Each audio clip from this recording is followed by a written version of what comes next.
教堂有啲咩玩呢？咁樣，咁原來呢，接住落嚟呢，我哋呢就會係有聖十架堂少年團同埋兒童崇拜嘅學生呢就出場啦。咁你星期日嘅時候呢，咁啊翻到嚟我哋教堂啦，咁然之後呢，就去即係有一啲節目，咁當然係學下聖經啦，係咪啊？所以呢，佢哋呢就將會呢為大家呢即係做一個聖經故事。咁一陣間咧就要大家咧落足心機去睇嘅。點解咧？就要你估下咧究竟咧佢哋講嘅呢個故事係邊一個嘅聖經故事，好唔好啊？咁唔阻你哋啦，請大家細心欣賞。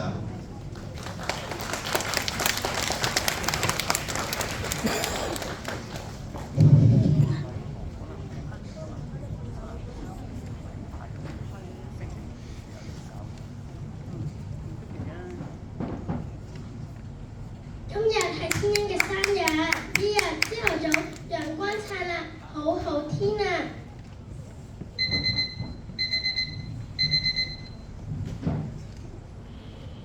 乖仔，生日快樂啊！又大1歲咯喎，而家7點鐘，夠鐘起身啦。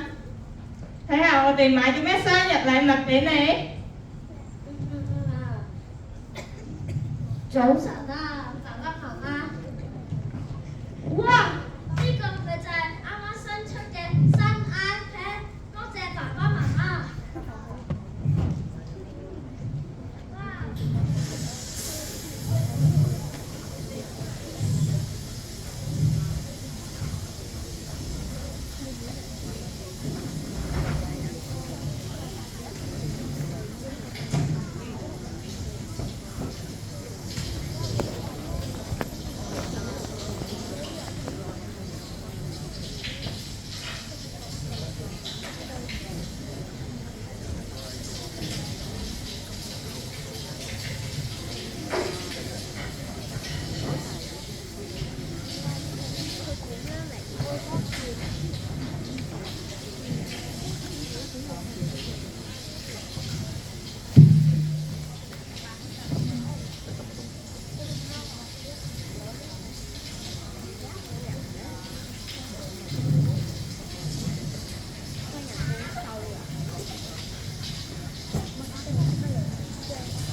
天恩梳洗好之後，就開心咁拎住部新 iPad 出門口返學啦。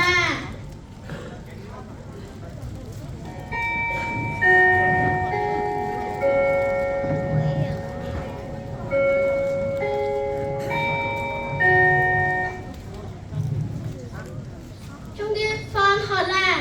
天恩好興奮咁開始玩佢嘅第一部 iPad。天恩行下，就喺呢個時候，大明咁樣跑到天恩面前撞低咗佢。喂，同學睇路啦！唔好意思啊，我唔係有心㗎，你原諒我啦。哇，最新型嘅 iPad 喎，俾我玩啦！唔得啊！呢本係我爸爸媽媽送俾我生日禮物嚟㗎，唔可以攞啊！大明嘗試搶走天恩嘅 iPad， 天恩緊緊握住唔放手，但最後都係俾大明搶走咗，仲失平衡跌到添。喂，你部 iPad 一個遊戲都冇嘅，俾翻你啦！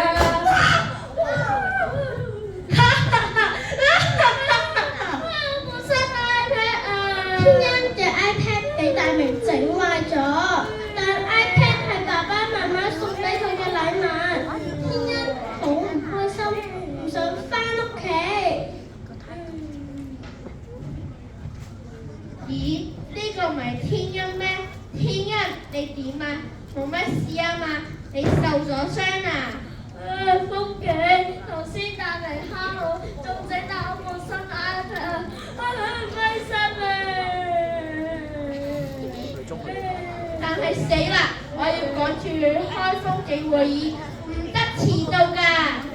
唔得，都係會議重要啲。你等一陣，一定會有人幫你㗎。唔好意思啊，天恩，唔好意思啊。哦。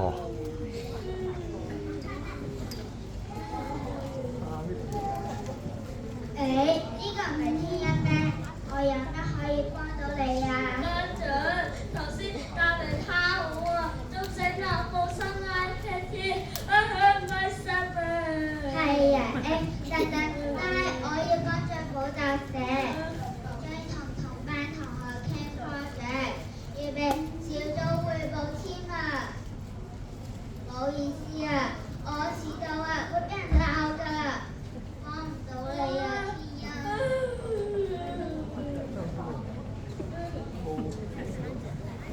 天恩好失望，但喺呢個時候有個女仔焦急咁走過嚟。同學，你發生咩事啊？我係嘉晴，係新嚟嘅插班生。你有咩需要可以同我講㗎？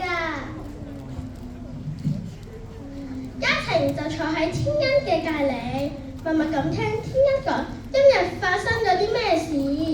嘉晴細心咁聽天恩嘅傾訴，令天恩覺得終於有人願意理解佢。你而家好啲未？好啲啦，多謝你陪我啊！頭先風景同埋班長都唔睬我喎。講咗出嚟，開心翻就好，將啲唔開心嘅事忘記佢啦。就要忘記佢啦。嚟啦，我陪你翻屋企啦。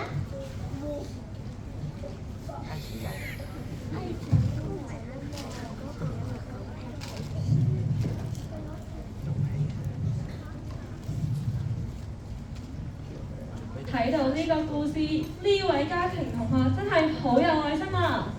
大家覺得啱啱個話劇內容係咪有啲似曾相識呢？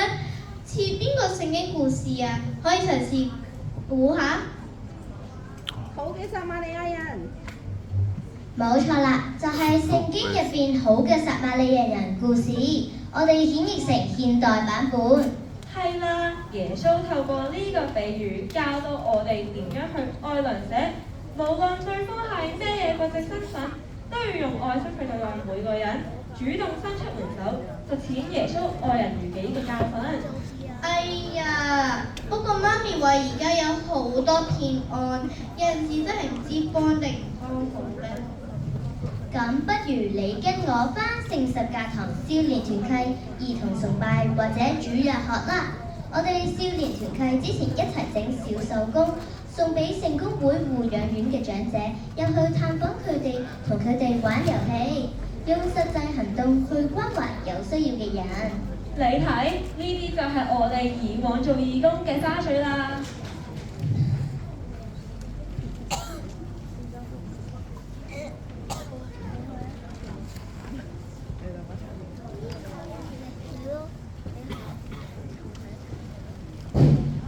最後，我哋為大家送上詩歌，係小天使之歌，教導我哋要好似好嘅撒瑪利亞人一樣，做人不分國界，學習成為別人生命嘅小天使。